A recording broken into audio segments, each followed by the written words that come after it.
É isso, então, só para a gente entender esse relacionamento sobre os imigrantes, as pessoas que vivem aqui, as que vivem nos Estados Unidos, como está esse relacionamento? Isso já tem assustado as pessoas? Elas estão retornando? O que o senhor tem sentido e analisado sobre este momento?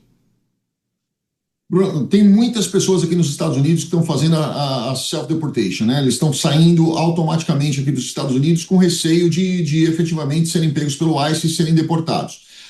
O governo abriu aqui um app onde a pessoa pode cadastrar direto no celular dela, cbp.gov, e ele faz ali a autodeportação. Ele preenche ali os dados, coloca a data da saída, coloca a data da intenção de saída. O próprio governo ali já faz a marcação da passagem dele e essa pessoa acaba evitando que eventualmente ela tenha aí eventuais prisões ou buscas por causa do ICE.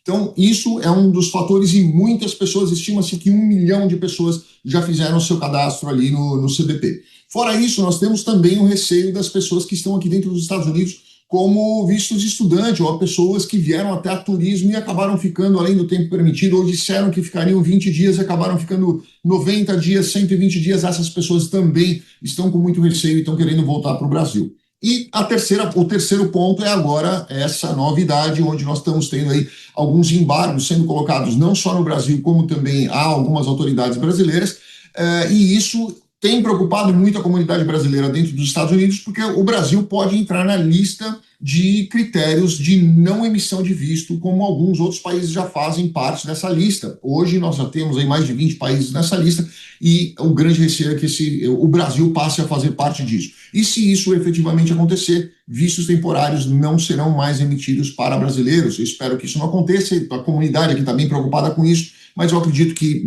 a chance disso acontecer efetivamente com o brasileiro vai ser muito pequena. Mas há um receio da população com relação a isso. Agora, em relação a esse anúncio de ontem à noite que assustou muita gente, né, sobre a suspensão dos vistos de autoridades, de ministros do Supremo Tribunal Federal. Só para a gente entender, ainda que seja uma viagem oficial, ou seja, a serviço, essa missão oficial aos Estados Unidos, essas autoridades não conseguem entrar. É isso, doutor?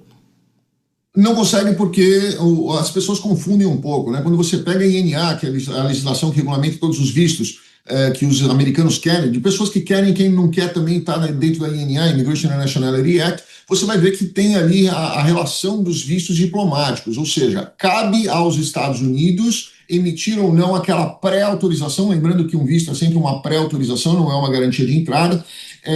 Ele cabe à autoridade americana emitir essa pré-autorização de chegada no border para que essa pessoa, seja um diplomata ou qualquer outro, seja ali analisado, checado e autorizado a sua entrada. Quando você fala na emissão de um visto, seja ele de turismo, ou seja ele diplomático ou o que for, precisa da autorização do consulado ou da embaixada dos Estados Unidos no Brasil. E quando você tem o confisco ou a revogação dos vistos que efetivamente foram colocados, essa restrição ela cai sobre a pessoa e não sobre a função que essa pessoa está exercendo. Ou seja, se a pessoa está impedida de entrar, a função dela está impedida de ser exercida também no território internacional. Então, com certeza absoluta, isso vai atingir. E uma informação que pode ser importante aqui, eu tenho visto algumas outras pessoas até falando que foram todos os ministros e que isso atingiu, inclusive, filhos. Eu tenho visto até a possibilidade de atingir a filha do Barroso, inclusive, que estuda aqui nos Estados Unidos.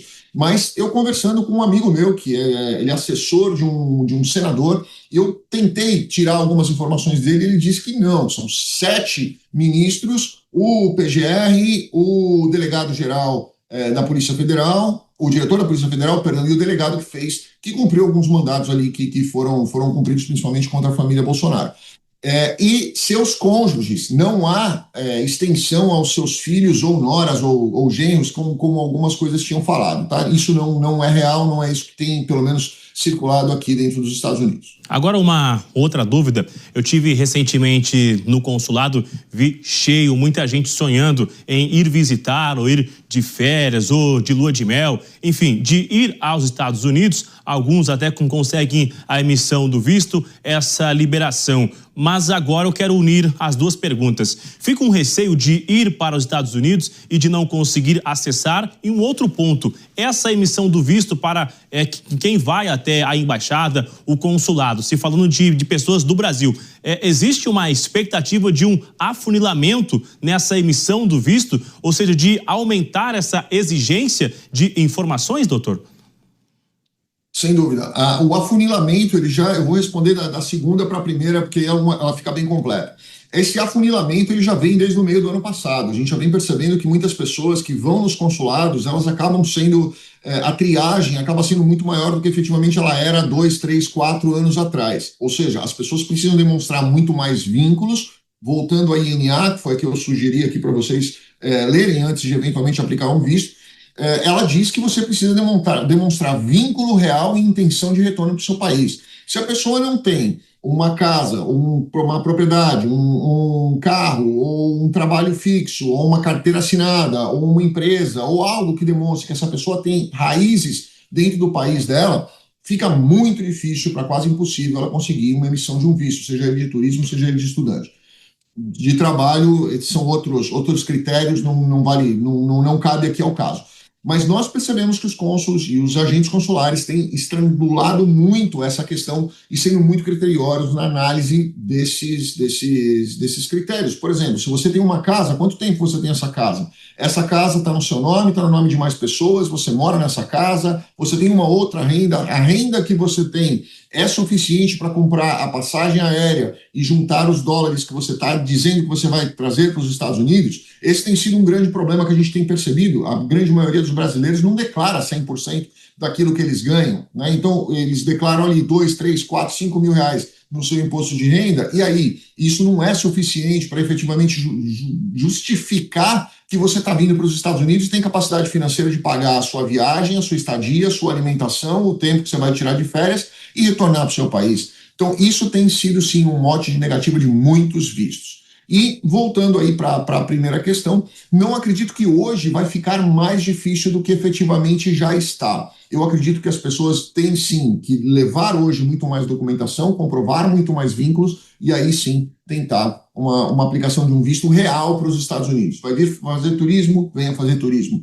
Vai vir trabalhar, aplique um visto de trabalho. Vai vir estudar, aplique um visto de estudante específico, já com dinheiro da matrícula e da sua manutenção 100% na conta para demonstrar que você tem capacidade de pagar o curso e se manter nos Estados Unidos sem trabalhar. A gente continua repercutindo esse assunto. Quero convidar também na conversa aqui a nossa comentarista que se junta aqui ao Jornal Jovem Pan agora para também fazer uma pergunta ao senhor. Olá, doutor Daniel, boa noite. A minha pergunta é bem direta ao ponto. Qual é o impacto econômico dessa deportação em massa? Eu estava até lendo recentemente, acompanhando ali os protestos na Califórnia, que parece ser o estado que mais recebe imigrantes ilegais nos Estados Unidos. E tem um grande apoio dessa comunidade, e eles são uma peça importante em alguns setores econômicos, inclusive o setor de vinho na Califórnia, que é muito famoso. Nesse sentido, eu queria ouvir de você qual é o impacto econômico geral no país como um todo dessas deportações e como é que fica, né, alguns setores diante disso. Obrigado pela pergunta, Maria. É muito interessante isso. Isso é muito maior do que as pessoas imaginam. Quando você tem uma deportação em massa, nós estamos falando em as pessoas simplesmente elas saem de onde elas estão e voltam para o país dela.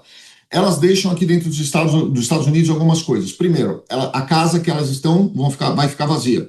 Se elas têm um financiamento de carro, se ela tem um financiamento de moto, se ela tem um financiamento até da própria casa, ele vai ficar sem pagar. Se essa pessoa tinha algum tipo de trabalho social, alguma coisa que ela participava, muitos têm trabalhos em igreja, alguma coisa, ela não vai mais. Se ela trabalha numa vinícola, por exemplo, como você citou, essa vinícola vai precisar contratar uma outra pessoa, mas não tem, né? Então, esse é um problema que nós vamos sentir daqui 6 meses. Você vai conseguir enxergar realmente esse número daqui 6 meses. Se você pegar alguns grandes centros, como Massachusetts, Flórida, Texas, a própria Califórnia, você vai perceber, se você entrar num site que chama Redfin, que ele faz uma perspectiva ali, ele tem planilhas mês a mês, do quanto de imóveis estão entrando no mercado e qual o valor desses imóveis para serem vendidos ou alugados.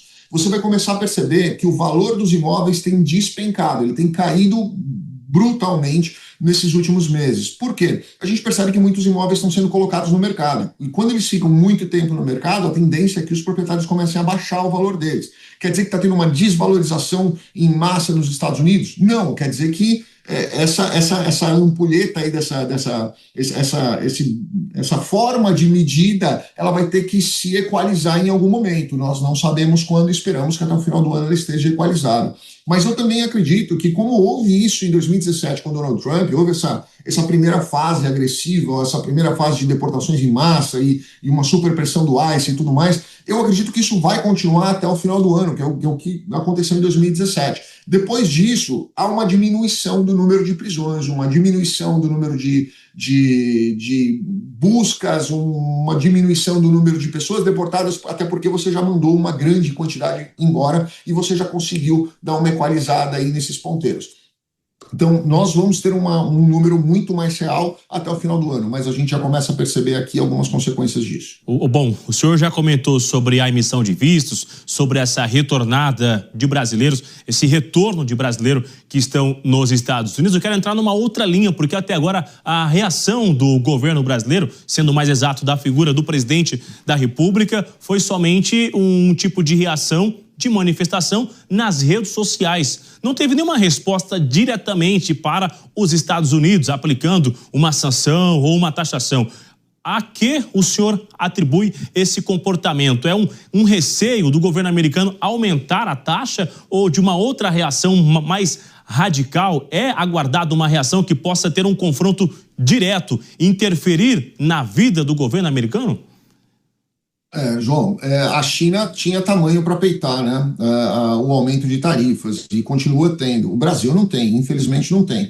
Nós dependemos de muitas coisas dos Estados Unidos, inclusive de tecnologia. Eu sou um grande defensor de que o Brasil não tem que ser o celeiro do mundo. O celeiro do mundo é uma das coisas que o Brasil tem que ser. Ele precisa ser polo de tecnologia. Hoje vem se falando muito. E se os Estados Unidos efetivamente fizeram uma restrição, um banimento de voo de aeronaves brasileiras no território nacional?